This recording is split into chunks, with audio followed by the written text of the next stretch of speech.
Move the media to a safe area so we can do proper reporting and let everybody know exactly what's going on. For now, back to you. Walter, have they given you any indication? I'm sorry, he can't hear me. All right. We simply do not know who has been hurt and what casualties might have occurred, which is the information that we are. I want you to take a look at what's happening right now. That is a live picture. That's a live picture too. That's World Trade Center 2 has just collapsed. That's the second of the towers to collapse. We are now looking at oh my goodness, the look at the collapse screen. of the second of the World Trade Towers, World Trade Center towers. Again, this is something that we never dreamed we would witness in our lifetime. Let us tell you that to come into the city right now, everybody out of that area because the bridges, the tunnels shut down, subway lines, trains pretty much closed.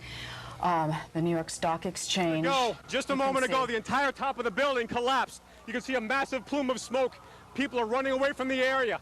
There are firefighters and there are police trying to evacuate the area as quickly as possible. People who are near the area are in an absolute frenzied situation. The entire top of the building just collapsed. You can see the plume of smoke is coming in our direction. Let's get out of here, Ralph. We're going to leave because the smoke is coming right at us. Obviously, this is a devastating They're moment gone. in our history. They're gone. The World Trade Center is no more. A world forever erased from our memory. No, I think it will always be in our memory, that's for sure, but definitely erased from our skies. This is just unbelievable.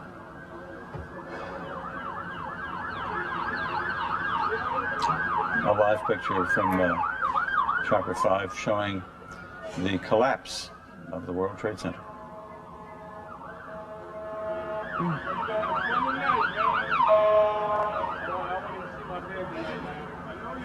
What do we do now? Mr. Jaffe, what do we do now? And you said I shouldn't be angry, maybe I shouldn't, but I am very, very angry by this, and we shouldn't let it shut us down. No. But this is a tremendous impact on our lives. Where do we go from here? What should we do? How do we respond?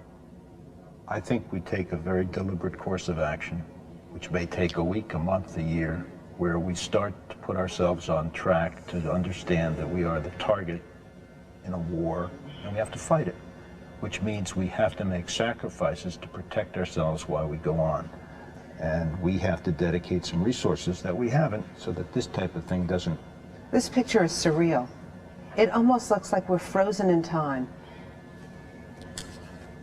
This is what we have dreaded forever. We went through 40 years after the war with our not having any real domestic violence. And now it's caught us. And now we have to put ourselves in a position. And I understand, Mr. Jaffe, that this tragedy has not ended yet, because the Capitol Police in Washington are now reporting that a plane has been hijacked, and they fear it is heading toward the Capitol building in Washington, which, as we have reported, has been evacuated, but yet another clear symbol of our country and our government and our way of life. You also have to wonder all the police personnel and fire department who were called to Lower Manhattan to help the people in the Trade Center. Let's hope they're okay now, too, with this collapse of the tower. Yes, indeed. There were, I'm sure, plenty of rescue workers who were in and around that building. And with that collapse, I'm sure... What about the command center? More devastation. Command center. The command center is, I think, in Tower 5 of the World Trade Center, and there's no way of telling whether that's intact. One would suspect that looking at that picture there, that live picture, that the command center is not in very good shape either. And you have to wonder just how far this reached. I mean, you're talking about Wall Street is nearby, you know, a place that the world looks to. Like the gentleman who said that the Marriott didn't appear to be there. History, yeah. Well, his vantage point was around by the financial center there, which is ironically built on the. They're talking to me in my ear. All right, this is we have tape. I understand a few minutes ago. This is the collapse as viewed from the ground.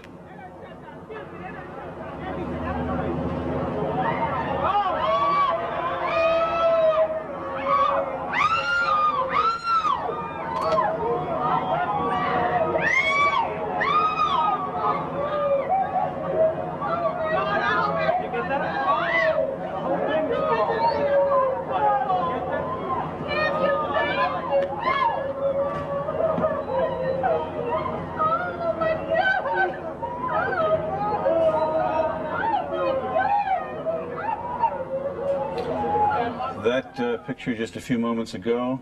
You heard the people reacting in terror and horror as the World Trade Center simply collapsed. And apparently it is not over. Again, to repeat, we have a report from the Capitol Police that another plane has been hijacked, and they are afraid that that plane is heading for the Capitol building, which, along with any other important building in Washington, has been evacuated. And just to tell you, if you are outside the island of Manhattan, don't try to come in today.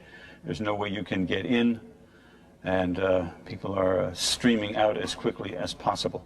Well, I believe bridges and tunnels have all been closed, and certainly any subway station that goes through the World Trade Center. Does that mean, as well, I would guess that anybody who is in Manhattan now We'll be walking, if they can. Dick get Oliver out. reported from near the Brooklyn Bridge before that that people were streaming across the bridge toward Brooklyn, but nobody coming back in.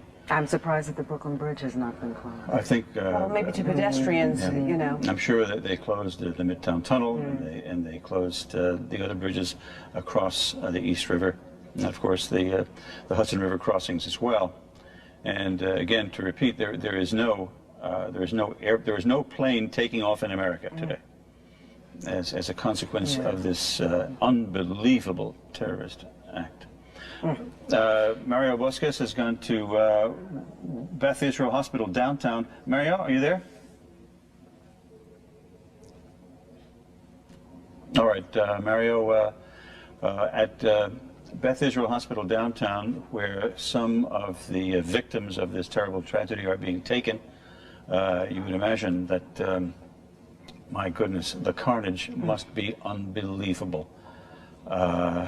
Deaths may number in the thousands. I mean, the World Trade Center is the largest office building in this city, simply collapsed. You fear to even make an attempt at defining the enormity of this tragedy. I mean, not only the people in the tower, the people on the ground now you have to be concerned about. Sure, as you mentioned before, rescue workers there when the building collapsed some time after the initial crash. And I know my husband, who was like a few blocks away from there, was told around 9:15 to evacuate.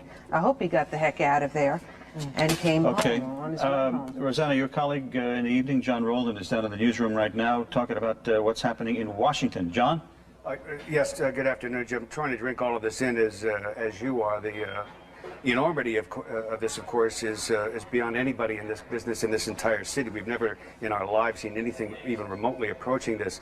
The latest information we have out of Washington from the State Department is that is being evacuated, the White House being evacuated. The Pentagon, of course, has already been attacked, as you've already been reporting. And there is word now that there is... That was George W. Bush about an hour ago speaking from Longboat Key, Florida. He is en route to Washington, D.C. We're looking at some pictures on the ground, or we were, of apparently some of the victims. He is on the ground. Quite extraordinary. These are the emergency workers who are coming back. It was just about 10 minutes ago that we described to you the possibility of that North Tower collapsing. About 5 minutes after we went off the air, it did collapse.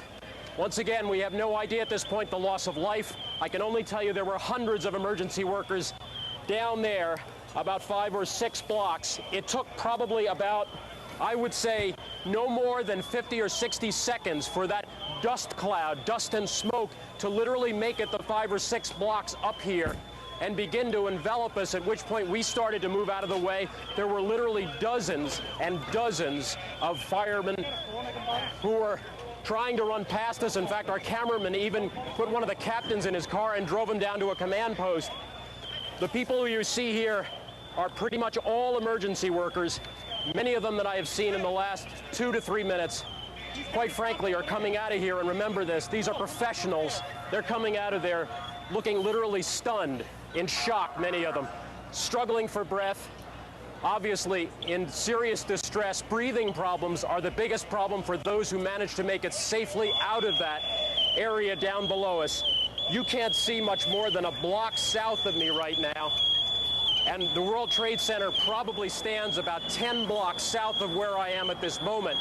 And as you can see now, the dust is beginning to pick up here. It really depends on which way the wind blows as to whether or not we get heavy dust or not. But at this point, I can tell you that in the first few minutes, emergency workers were trying just basically to get out of there, to survive. You could see that written in their faces. The situation was so desperate, they just wanted to get out of there. Now, many of them are beginning to regroup. A couple of them asked me where their commander might be. They're trying to get together and go back in there and try to take care of the people who obviously are in serious trouble. There's no other way to describe it. The language here, at times, if I slip into language which seems